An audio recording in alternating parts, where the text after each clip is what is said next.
Experience Karen Hunter in a completely different way.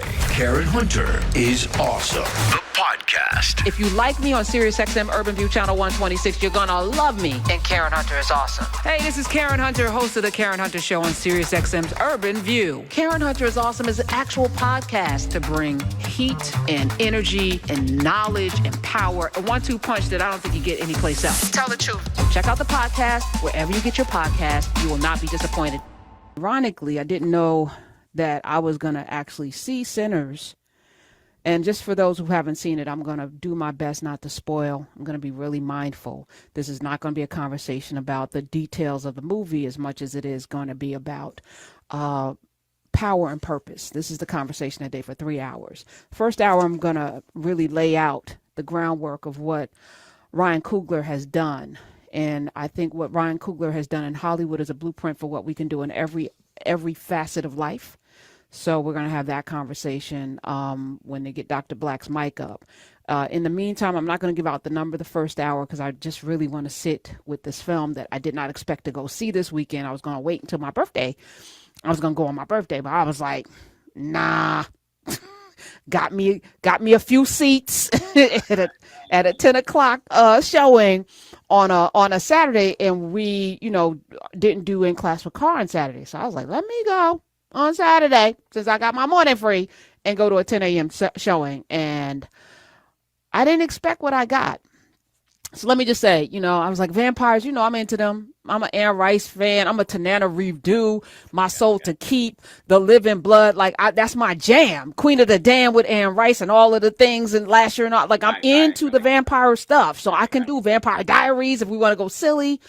So when I said vampire, I was like, I was already in. But what I received, and I'm going to say this, and it's not hyperbolic. This might be the most important film. This might be the most important film. We talked about Black Panther, but Coogler's attached to that too. But I'm watching the evolution of a man in art, in life, in a time, in real time. And I'm here for it. Let me welcome my partner in power, Dr. Daniel Black. Hi. What's up? Give him applause again, Jonah. Give him his applause again. that bucket. Can you hear me now? Yes, you sound good. Okay. Fantastic. Listen, what's going on, everyone out there in this great place called the planet Earth? All the great listeners, we appreciate you always on this great transformative platform. And I too, like you, I'm going to be very careful. I'm going to give no spoiler alerts, but I'm definitely going to say that if a person has any consciousness whatsoever, get to the theater and see Sinners. But you must bring a knowledge of cultural artifact, a knowledge of history. You've got to bring something with you to get the fullness of this film. Okay, so this is what we're going to do today. We're going to lay that out because I think that I left there feeling sad that most people won't get. I thought about that. I probably, but the fact that he went there anyway. So let's just back up. So hour one, we're going to get to the business. All right. So let's look at Ryan Coogler for a second, because I don't think we spent enough time. And let me say, I've been guilty of this, and I'm grateful that I've lived long enough to change how I perceive people. Dr. Black, yeah. I've been guilty of judging people for how they present themselves. Yes, ma'am. I can receive prejudging. I've been prejudiced.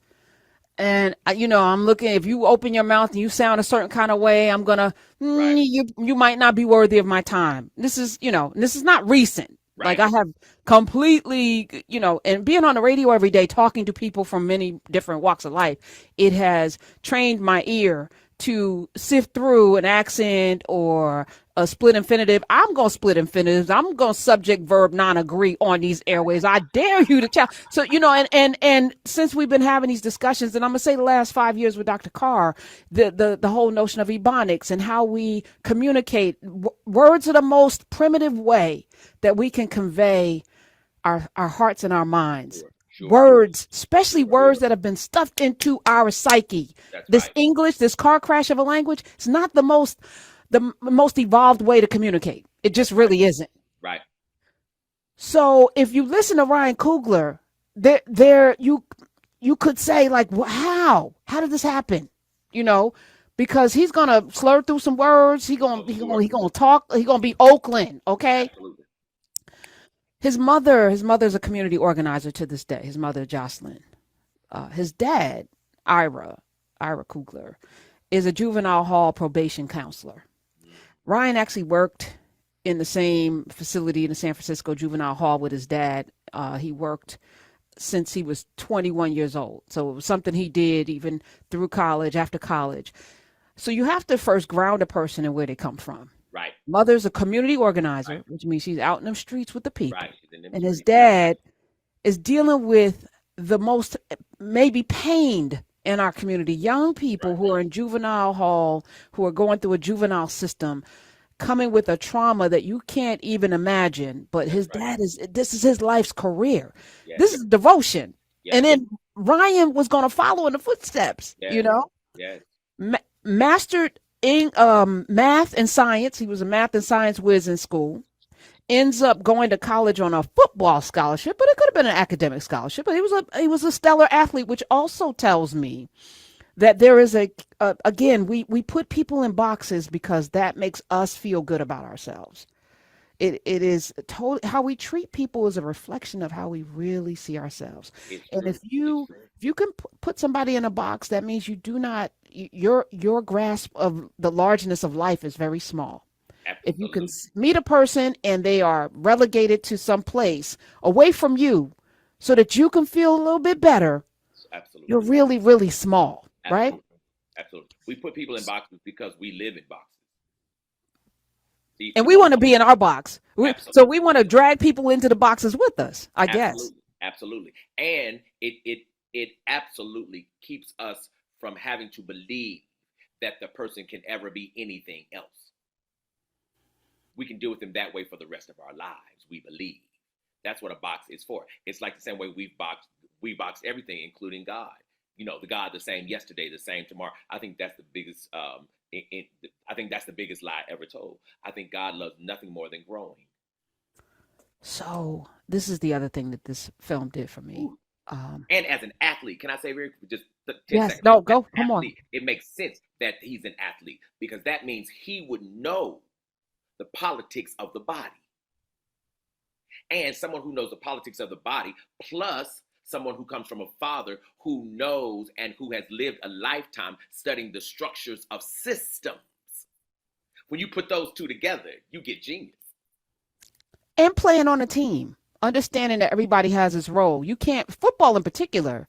Basketball, you can be a little bit of a Michael Jordan or a LeBron, but you still need 4 other teammates to get a championship, right? But you can drop double nickels on Boston, or you can score 80, whatever, 63 or whatever. Kobe can, you can do that on a football team. No, you are not. You're a wide receiver. Somebody's got to throw you the ball. You're a quarterback. That means you got to get the ball in the hands of somebody that's going to run, or you're going to run it yourself, but you're going to need people to block. Somebody go block for you. Come on. So you understand. For you to run, absolutely. 11 players you need to depend on to do something to get from here to the end zone, which is the goal, right? That's right. And you may not win every game. Matter of fact, you probably aren't going to win every game. You're going to lose a couple of games and then learn how to lose and learn how to come back and learn how to fix and adjust. There's nobody who's going undefeated every season. To me, the metaphor of that. But this is who Ryan Coogler is. Friends with Marshawn Lynch, growing up, son of Oakland, son of a community organizer and a juvenile counselor, probation counselor. So these are kids that have a second chance too. Yes. You're on probation. First film. So he's in films. He's in college. He can't, he's financially, they're not rich, right? He falls in love with writing, creative writing, screenwriting, filmmaking. And after graduation, he was accepted into this highly competitive 3-year master's program at USC, School of Cinematic Arts. But before he got there, he needed a program to practice. And he couldn't afford the program. And I need to center you because this is a conversation today, not about sinners. Right. It's about how each of us evolved to become the thing. And all of us are here to be a thing. So whatever that thing is, you're going to need help. But it's also how you receive the help and how you're in community. That's right. Oh, my God. I almost want to just go to the movies right now, go back and watch this and not even do this. I'm like, damn. I was like, I got to be on the show today, and I'm all of these thoughts. Okay, so before I get into Ryan Coogler, because I'm going in this hour, you went to see it. I know I texted you. I said, "Did you see this movie?" And you were Right, like, "Nope, not yet." and I What went were you Saturday night. expecting? I was expecting something similar to Black Panther. I thought it'd be something along those lines because he had done that, and so I went in the theater, had my popcorn. Right, I went in the theater, sat down, and within about 12 minutes, I looked at my phone. Within about 12 minutes, I said, "He's about to do it." My God, this man is about to do it. I went with a friend and I told him, I said, I think Ryan Coogler is about to do it. And my friend said, do what? And I'm Wait, trying not hold to on, be Doctor. very Are careful. you really gonna do it? Are you really? I said, this man is about to do this. And the only thing I'll say, well, again, I'm being very, very careful. Only thing I'll say is what Ryan Coogler is, one of the things he's teaching in this movie is that if you sever parts of the tradition, you lose. You have to understand the fullness of the tradition of what Black people have done culturally to really understand how Black people have and will survive in this country. It won't be one That's it. part of the tradition, it won't That's be right. one piece of it. You have That's to right. understand that entire tradition. That's right. That's right. This man is not even 40 years old, but somehow the ancestors speak through him. And so before he even gets to his first film, which is in 2013, he is struggling with the program. He can't, figure out how to make Right, films. right, He needs a particular software. right. And so he just mentions it to his girlfriend at the time. Let's play that clip, Jonah. My teacher, Rosemary Graham, pulled me into her office hours. I thought I was in trouble. I said, "Hey, you ever think about being a screenwriter?" The question kind of bothered me a bit when she asked, because I did have a very complicated relationship with filmmaking, but just being on the receiving end, being an audience member, somebody who engaged with it. I always saw myself as somebody who would watch movies, but I never imagined somebody would offer the idea of me making them. And it stuck in my head a bit. And I remember sharing it with my girlfriend at the time, who's now here, Zenzi Evans, my wife. And I said, "Hey man, this teacher thinks I should write screenplays. Maybe it's something there." She says, "Well, how do you do it? How do you write them?" And I said, "Well, it's this software called Final Draft. At that time it was like $300. This is 2003. We were both student athletes, meaning we were flat broke." And she kind of said, "Oh, okay, Final Draft." And one day she surprised me. I still don't know how she did it, but she bought it for me as a gift, and I'll be forever grateful to her for that. But that became like my start as this idea of writing for movies as a hobby, and this thought that maybe one day I could learn how to become a filmmaker. So two people, a mentor, a teacher, an educator, a person, which is Absolutely. something you do all the time, something I do part Yes. time. You see something in somebody and you say you should do this, because sometimes we can't see the thing, which is why we're on this earth with other people, because you can't Absolutely. always see the forest for the trees. You can't That's right. always see the beauty. That's right. Somebody saw something in him. He was like, I didn't even imagine he's having a discussion with somebody who he is liking and then is in love with, and then made his wife Zenzi Evans. And no conversation had. Next thing he knows, here's the program. He doesn't know how she did it because they're both struggling student athletes.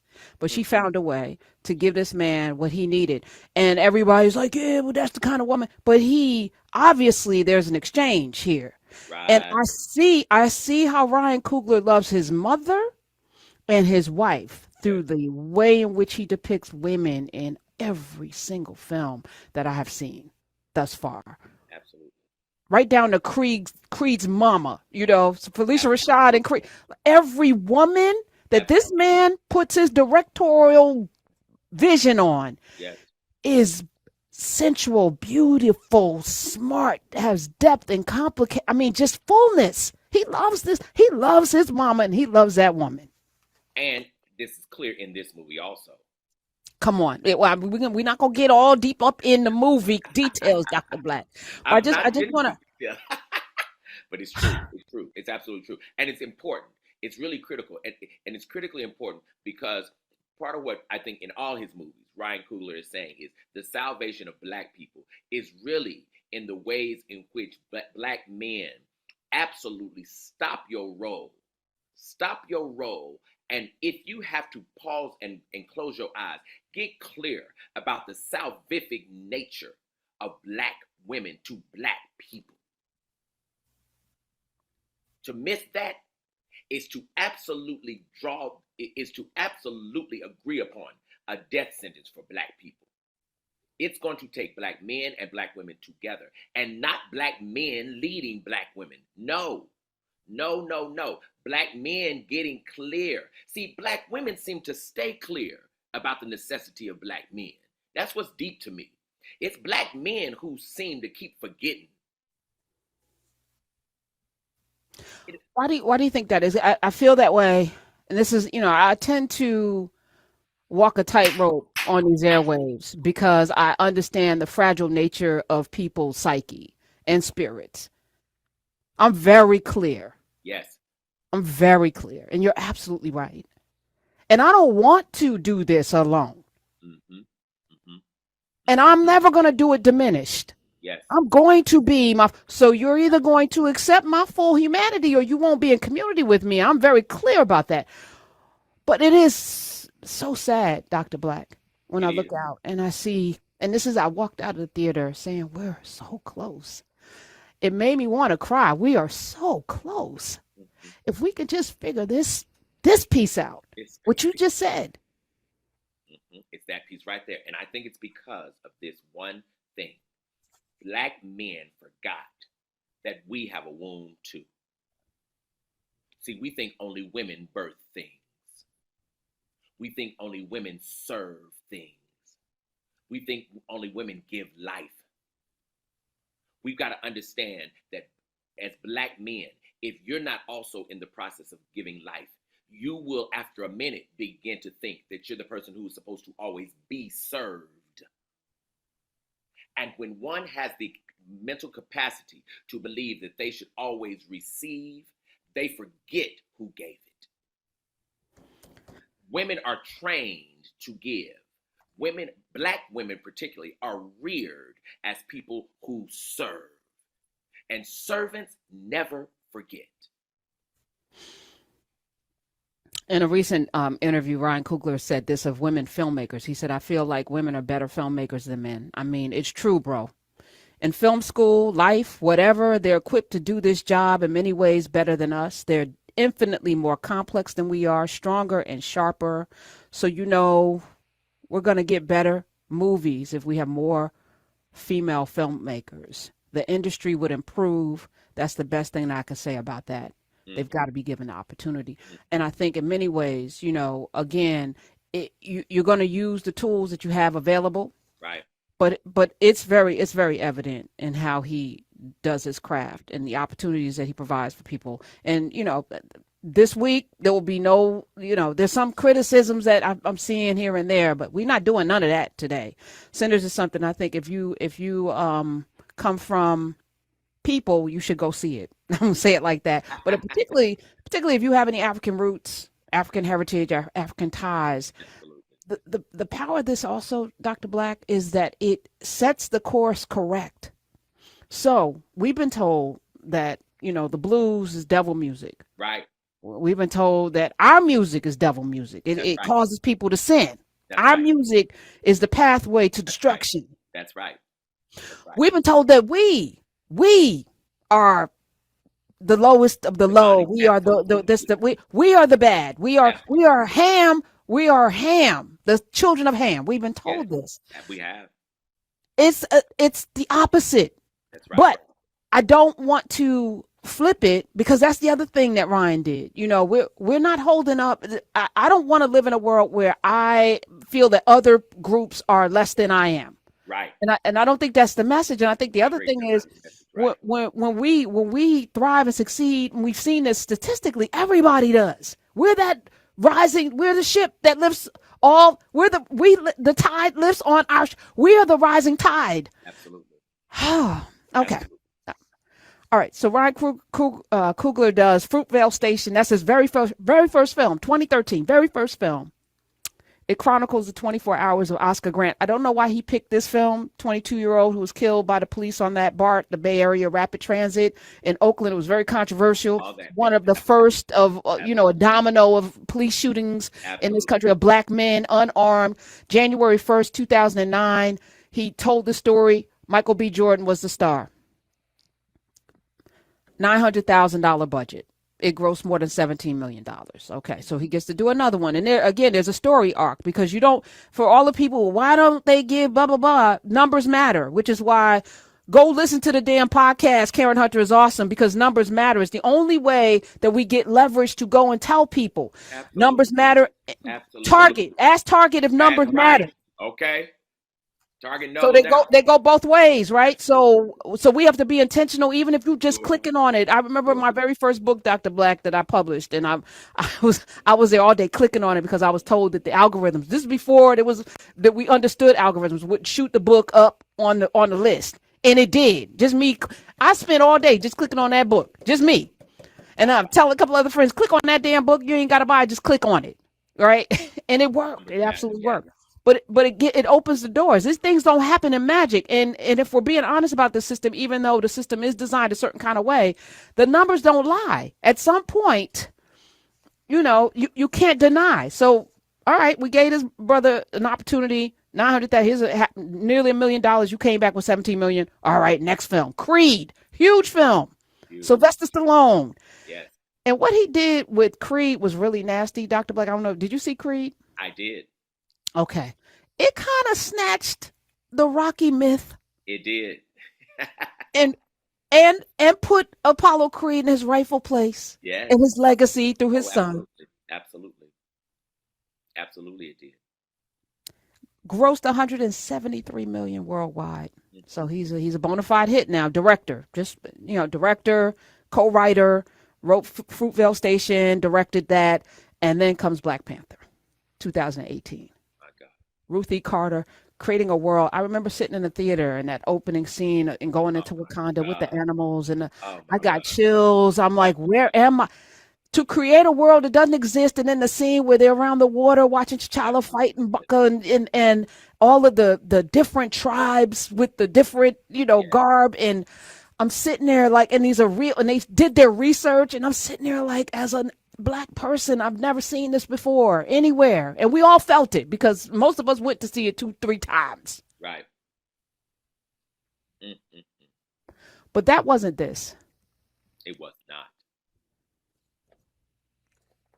$1.3 billion worldwide.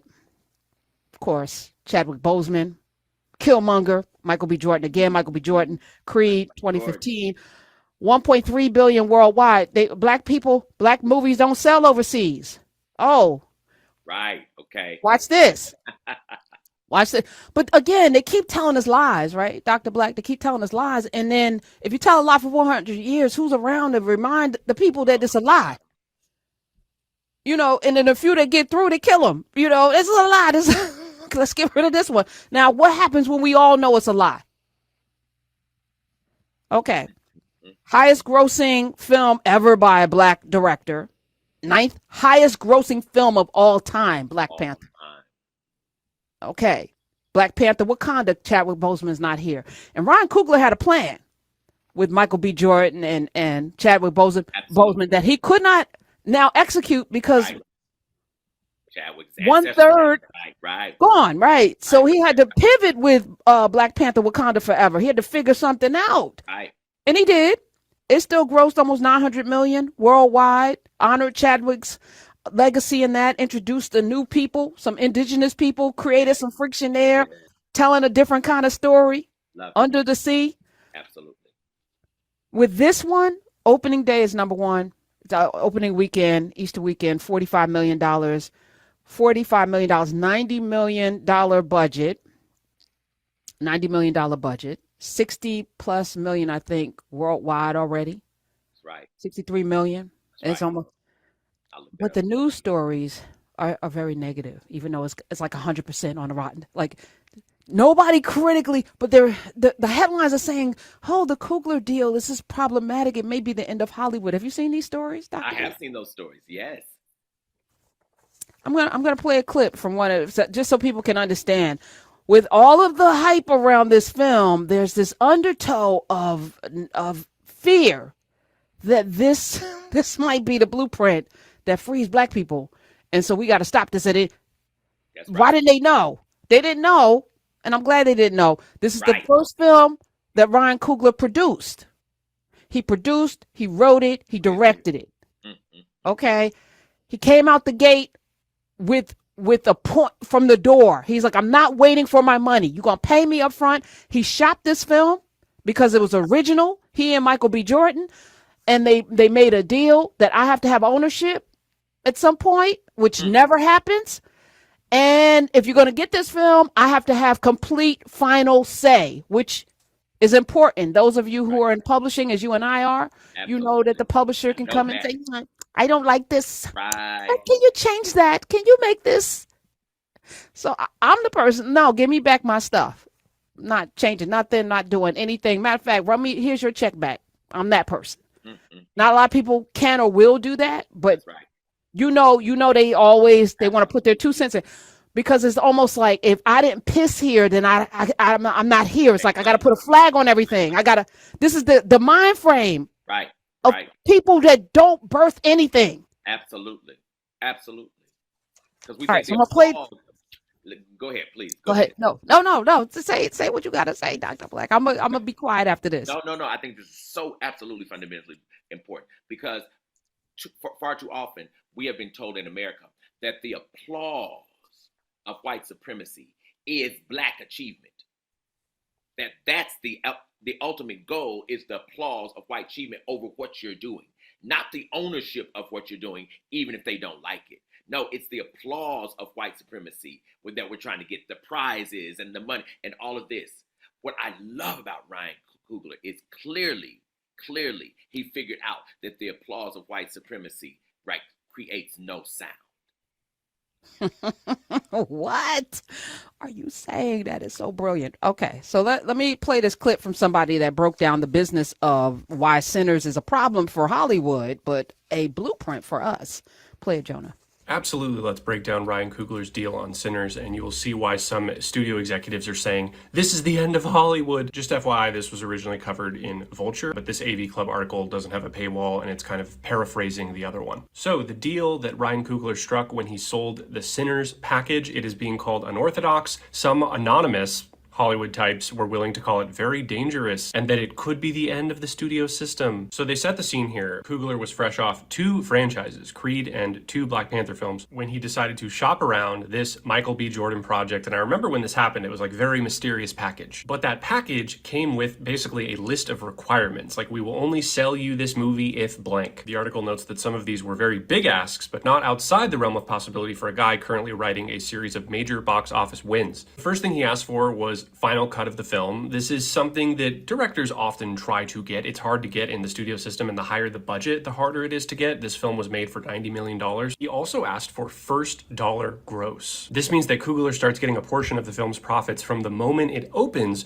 rather than having to wait for the studio to make back its money first, which is the norm. The really biggie though, and this one is huge, is that he wanted ownership of the film to revert to him after 25 years. This is also something that is incredibly rare, especially for films that clearly are going to spawn a franchise. And they do mention some other people here. They say Mel Gibson owns The Passion of the Christ. Richard Linklater has partial ownership of Boyhood, which I didn't know, but that makes sense. Tarantino will get Once Upon a Time in Hollywood back in a couple decades. But here's the most interesting part. So the reasoning why Coogler said that he did this says the reason is rooted at least in part of Sinners' focus on themes of Black artists' ownership of their own culture. If you have seen the film, this makes so much sense that, like, if you tried to fight him on this, I don't see how your argument couldn't be anything other than racist. A film about Black people fighting racism to have ownership in the backdrop of quote unquote a horror movie, which it is horror. When people ask me, is it scary? I ask, is racism scary? That's it. I come back. Is racism scary? Well, if it is scary, then yes, this movie is scary. Experience Karen Hunter in a completely different way. Karen Hunter is Awesome, the podcast. If you like me on SiriusXM Urban View Channel 126, you're gonna love me. And Karen Hunter is awesome. Hey, this is Karen Hunter, host of the Karen Hunter Show on SiriusXM's Urban View. Karen Hunter is Awesome is an actual podcast to bring heat and energy and knowledge and power, a 1-2 punch that I don't think you get anyplace else. Tell the truth. Check out the podcast wherever you get your podcast. You will not be disappointed.